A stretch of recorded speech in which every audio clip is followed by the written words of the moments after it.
Hey guys, Blackjack VA here. Today, I'm going to review the Incredible Hulk Coaster. This is one of my favorite roller coasters I have ridden, and in this review, I will explain why. But with that out of the way, let's get into it.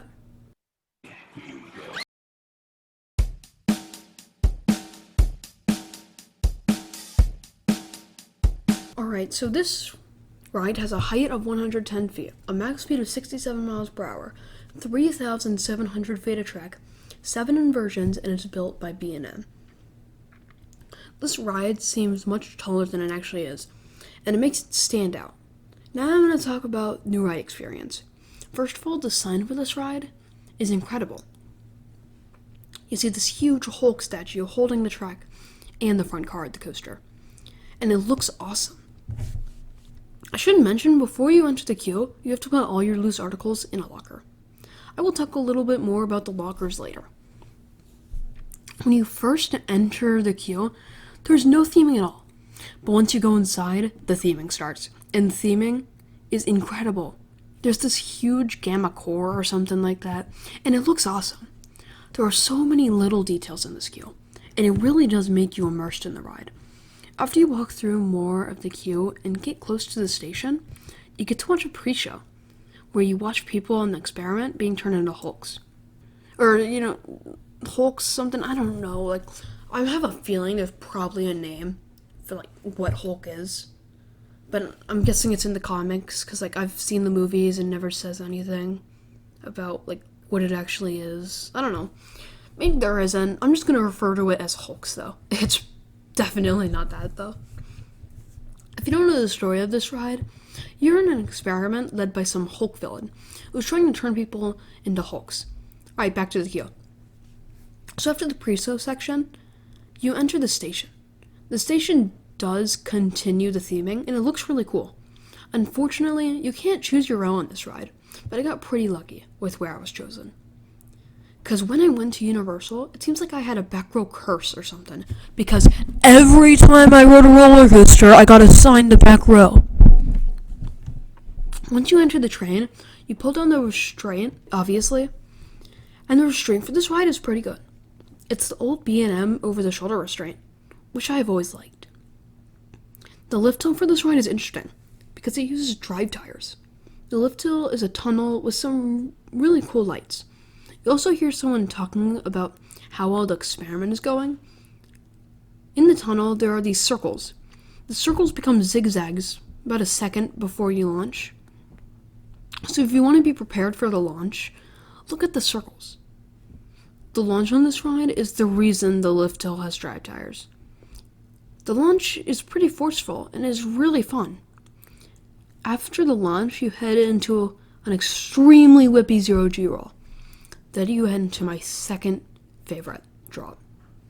Guys, this drop is so good. The drop is steep and it's banked. You just went through an extremely whippy 0G roll, and having the drop banked makes it so I always have no idea where I'm facing. I could talk about this drop all day, but I don't want this video to be 5 hours long. So let's move on. Once you finish the incredible drop, water cannon shoots some water, which it seems like you can only see if you're in the back row. Then you go into a huge cobra roll, which is really good. I've only been on one other cobra roll, and that's the one on Fahrenheit. Hulk's is extremely smooth, while Fahrenheit's has a huge rattle, which I don't really mind, but Hulk's is much better. Then you go through a huge vertical loop, and this loop is great. It's probably one of the most forceful moments on the ride. After this, you head into a tunnel, which has steam in it, and it's especially cool at night, because it's all lit up. Then you head into a helix that is kind of forceless, but still fun. Then you head into a corkscrew, which is right next to the entrance for the ride. This is probably one of the weirdest corkscrews, because not only are you elevated, but also the corkscrew keeps going into a drop. I should warn you, this corkscrew can cause a little bit of head banging, but this is the only part of the ride where you might bang your head. After the drop, you go into another vertical loop. This one is not as good as the first one, but it's still fun. and it wraps around the mid-course brake run, which is pretty awesome. Then you head through a few low-to-the-ground bank turns, which don't really pull any forces. Then you head through the mid-course brake run. It does slow the train run by a lot, but it is cool to look at the loop at least. I definitely don't think they can do this, but it would be awesome if while you were going through the mid-course brake runs, another train would be going through the loop. Again, they definitely cannot do this. I mean, the trains would be so close, and that's probably like a huge thing which they cannot do. Like, that is something they definitely can't do because the trains could bump into each other. But you gotta admit, it would be awesome. After the mid-course, you go into a small drop, which you do not get any airtime on. Then you head through one last inversion, a corkscrew. This inversion is pretty boring, and I love inversions. They are most of the time my favorite part of the ride, but this corkscrew is probably my least favorite part of the ride.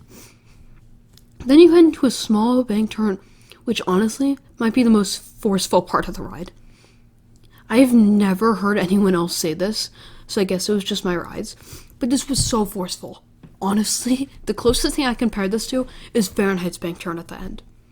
So if you've ridden Fahrenheit, that last turn is kind of like how this feels. And you know, that turn is intense. After that, you go into a forceless helix. Then you head into the brakes, and then your ride ends. Now I'm going to talk about some other stuff about the ride. The music on this ride is so good.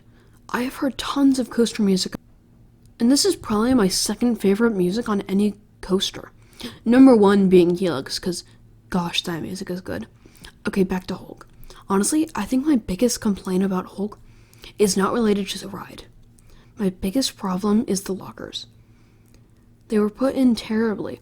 When I went to Universal, I had the Express Pass. The Express Pass is a card. I wore it in a lanyard. Now, as I said earlier, all those articles have to go in a locker. But they scan your Express Pass midway through the line. And I could not just run back and put it in the lockers. I wasn't going to put it in my pocket because it could fall out. And of course I'm not leaving the lanyard on. I asked the ride-off what I could do. And they said to put it in my shoe and stand on it. So I did that. But it's so uncomfortable to have a plastic card and a lanyard in your shoe. I feel like Velocicoaster did lockers right. I put them at the end of the line, and yes, I know Velocicoaster does not have an Express Pass, but it's still nice. Because then you can film the queue and put your phone away at the end. And also, I would still be wearing my lanyard in the queue, because I'm not just going to leave it laying around on the floor or something like that. So this works out well. But with Hulk, it does not. Overall, this ride is great. I would give it a 9 out of 10. Because for the most part, it's good. But there's a few problems, like the locker system, all the forceless parts, and it could just not need airtime to be good. But I do like even just a little bit. And this ride has done. So that's why I give it a 9. Alright, well, that's the end of this video, guys. If you liked it, make sure to subscribe and comment down below your thoughts on Hulk or video ideas. Bye.